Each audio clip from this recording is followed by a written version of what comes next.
Letitia James, gosh, she may be out of a gig. What do you think? I mean, they really don't seem to like her now. She's being dealt a new blow by way of the polls. I mean, this is sweet justice. Brand new story here in City Journal saying that her campaign is on the ropes. Her campaign is on the ropes because guess what? The polls show the voters in New York don't want her. The voters in New York actually aren't with her on this, in part, let's just say, because they seem to have bought in to the overall impression that this woman is a problem, not just because of what she did, right, with going after Donald Trump for $500 million. And New York City is different than New York State in general. But the weakness that she's showing, I think, is in part because the state of New York as a whole might be more in line with Stephen Miller than they are with Letitia James. Watch. Letitia James says the allegations against her are nothing more than a revenge tour by the Trump administration. What's your response? My response is that Letitia James is one of the most corrupt, shameless individuals ever to hold public office. She is guilty not only of those crimes, but of countless more crimes by using and abusing her public office to try to persecute an innocent man, depriving him of his rights, engaging in a conspiracy to obstruct our election, and to overthrow our democratic processes and procedures. She is guilty of multiple significant serial criminal violations. Multiple significant serial criminal violations. And now if you look at these polls, this is pretty great, guys. Recent polls confirm that New York voters hold a relatively unfavorable view of the incumbent Attorney General. Siena College Research Institute poll from earlier this year found that while James has more favorable poll numbers than Kathy Hochul, her 40 to 33% favorable-unfavorable split is worse than one would expect for a Democrat Attorney General of New York. While most Democrats viewed the Attorney General favorably, she was underwater with Republicans, of course, and independents, and viewed negatively in every region of the state except for New York City. But maybe New York City will actually start viewing her negatively too, because I don't think that they're going to like what they have to do. They have to pay, apparently, for her legal defense. They really want to get hit with that. A $10 million slush fund. The Republicans are like, we don't want anything to do with this. She's trying to use taxpayer dollar to pay for her fancy schmancy Abby Lowell high-priced attorney that took care of Hunter Biden. So she's got a personal lawsuit against her. Right? This is a personal thing because she's being accused of mortgage fraud. And it's darn suspicious. I'm just saying, it's really darn suspicious. Right? And DiNapoli, who's the controller there in the state of New York, is getting pushback from Republicans who say, well, this isn't right. And even New York Magazine, as I told you the other day, has come out and said, this is a bad idea. She has, quote, inexplicably chosen to use the resources of her public office to respond to the investigation. They say that James is again displaying dubious ethical instincts in her response to this pending inquiry. I mean, her thing is, I have to do this. I have to do this because, you see, this is just a political stunt. Donald Trump is going after me politically because I went after him. And so because of that, I can use the $10 million slush fund. I don't think voters are with you. Here she is trying to explain it in New York. As you know, we filed a lawsuit against Donald Trump and his family. We secured a $454 million judgment against him, which is on appeal.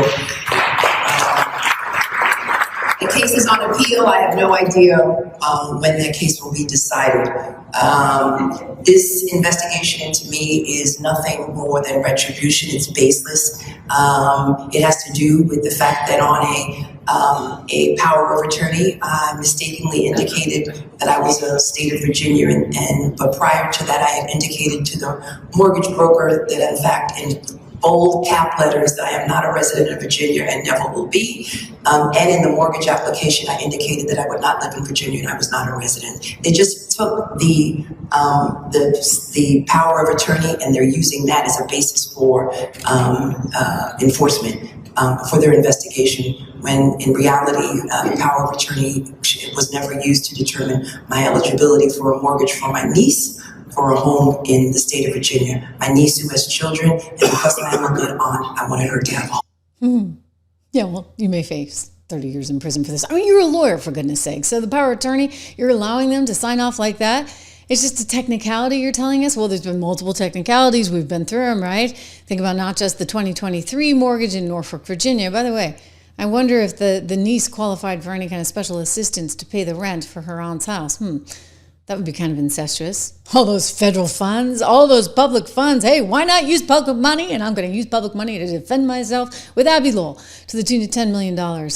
I mean, this woman is a joke, okay? Beyond a joke. And she needs to have her, you know what, voted out of the Attorney General position ASAP. It may happen. The subpoena is being issued, right? And so all over the state of New York, people are saying, we're really not into her. We're really not into her. So this is the new blow that Letitia is being dealt. Don't forget, this is Norfolk House, Virginia. Okay, she lives in New York, and yet she's signing on in this mortgage documentation as a principal residence.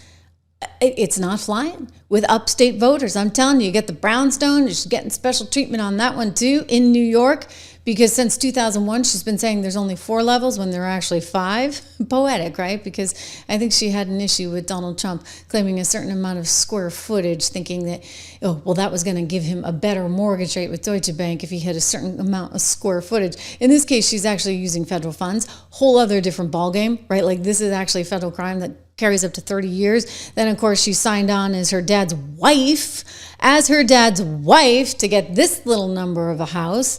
Who are these people? What's your thoughts on Letitia James, Director Appellate? According to him, Letitia James says that the alleged mortgage fraud was simply a mistake. I want to get your thoughts on that. She put down that her father was her husband in order, and this is very similar to, I guess, the Falsified they have on here. Well, I don't know what it is currently, but Letitia James, who's the Attorney General of New York State, it seemed, I'm not involved in that at all. I know it's being handled by various groups, I guess, but it's major fraud,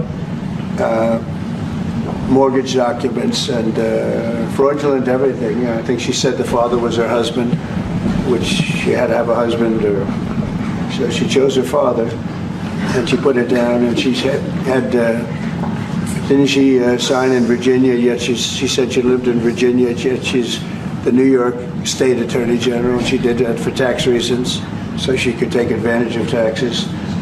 And she had the wrong number of units. She had a much different number, which wouldn't have allowed her to qualify and scam the government. So I don't know. I think she's very bad for New York, but I really don't know too much about it, but I appreciate the question.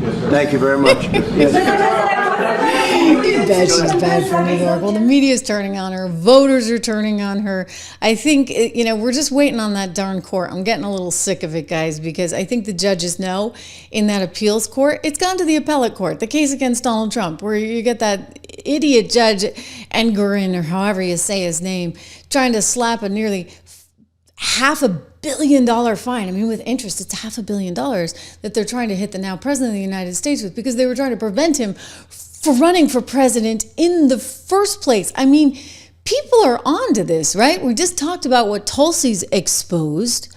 We've just talked about what they were trying to do. We know all about the USAID money, all of these things, and these judges know it too. They knew it from the get-go. May it please the court, Judith Vale for the New York Attorney General's office.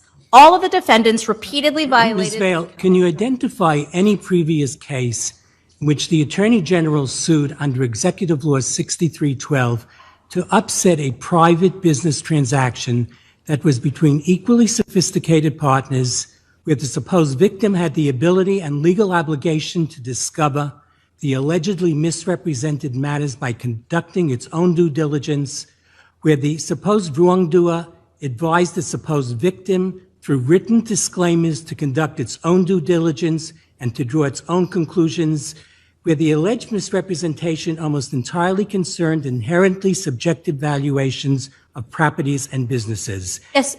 And where the victim never complained about any fraud in the transactional losses from it.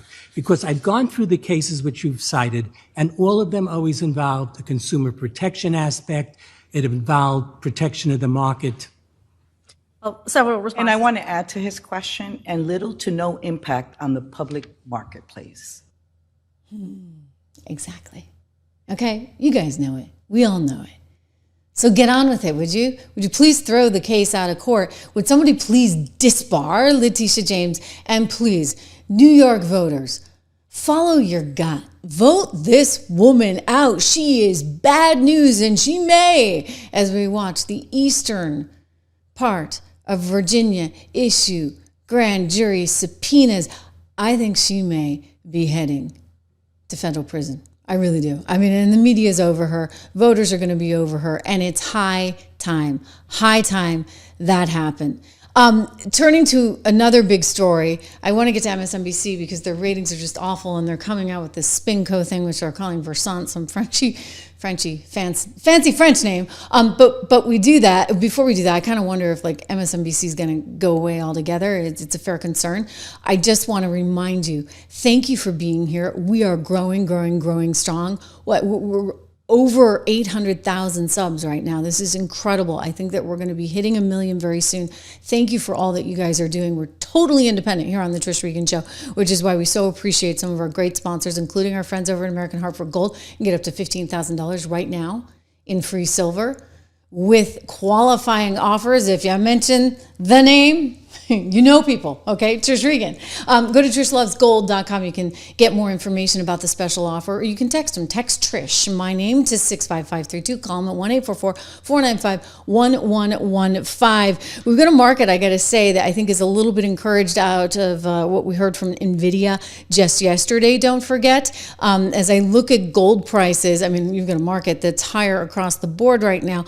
As I look at gold prices, there is soaring again today, up 1.5%. 1.5%, $3,344 an ounce. So we're sitting near those all-time highs. Silver also moving up about 0.3%, hovering around $33 there per ounce of silver. So you're seeing this momentum. It's a very interesting thing when you get the market overall moving higher and you get gold overall moving higher. Kind of an interesting dichotomy there, if you would. So again, you can get more information at trishlovesgold.com.